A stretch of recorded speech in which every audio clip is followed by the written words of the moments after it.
Today, California is marking the first ever Farm Workers Day. It's a chance to honor the people who keep our nation fed and their fight for labor rights. And until this year, March 31st was Cesar Chavez Day here in California.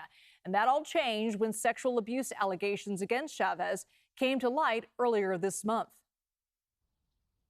And Liz, we're live here in San Jose, one of the many communities having frank discussions about the legacy of Cesar Chavez and the impact of those sexual violence on farm workers.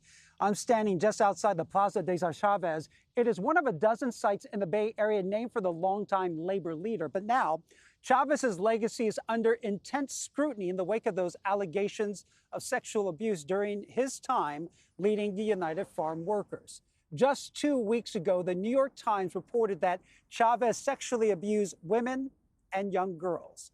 Dolores Huerta, who co-founded the United Farm Workers with Chavez, said that he assaulted her twice and those encounters ended in pregnancies.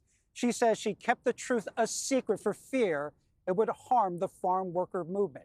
And public backlash to Cesar Chavez happened fast. Statues covered in tarps or removed, artwork and murals painted over. Discussions now underway on what to do with schools, parks, and streets that are named after him. And the stage and steps behind me used to be engraved with Cesar Chavez's name, but days after the allegations, workers used paint and cement to cover that name. And even state lawmakers moved quickly to change this holiday. What we have known as Cesar Chavez Day for the past 26 years is now Farm Workers Day.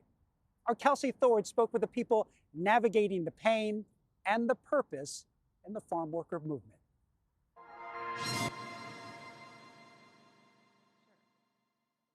Darlene Tennis has worked to support farm workers through her nonprofit, the Farm Worker Caravan, for years. But on this day, newly renamed from Cesar Chavez Day to Farm Workers Day, the work has shifted from fighting for labor rights to discussing the impacts of sexual abuse. We wanted to do this because there were so many people who were resonated with this story in very personal ways. The allegations of sex abuse by Cesar Chavez have reverberated through San Jose, the community where the labor leader once lived and organized the movement in the 1950s. There are so many people in this community that walked alongside Cesar Chavez, that held the picket signs, that boycotted grapes. They have a very strong connection to Cesar Chavez, and this is very painful for them to find this out. To help process the allegations as well as discuss their own trauma, Darlene organized what she's calling a community discussion. The event features panelists, therapies, and listening circles. Honestly, it's really about being seen and feeling like you're important and that the community cares what you've gone through. Darlene says so many people are not only grappling with the implications these allegations may have on the legacy of Cesar Chavez's activism, but many are also stepping forward to share their own stories of sex abuse. When I'm in a room with farm worker women, we ask, almost every hand gets raised that they have been sexually assaulted. The hope, Darlene says, is that using this day to discuss this topic will help prevent similar situations from happening in the future. What this day may turn into in future years, though, is something Darlene still doesn't know. While the name was changed, the holiday still falls on Cesar Chavez's birthday. October is already Farm Workers Month. Darlene hopes maybe the holiday can be moved there so that farm workers can still be honored moving forward without the stigma of any one person's legacy. Whenever you put somebody on a pedestal and make them a hero, there's going to be this other side of them that you're going to discover.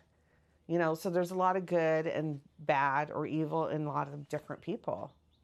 And that was Kelsi Thorud reporting. That panel discussion about sexual harassment in the farm worker community just getting underway at this hour at the San Jose Women's Club.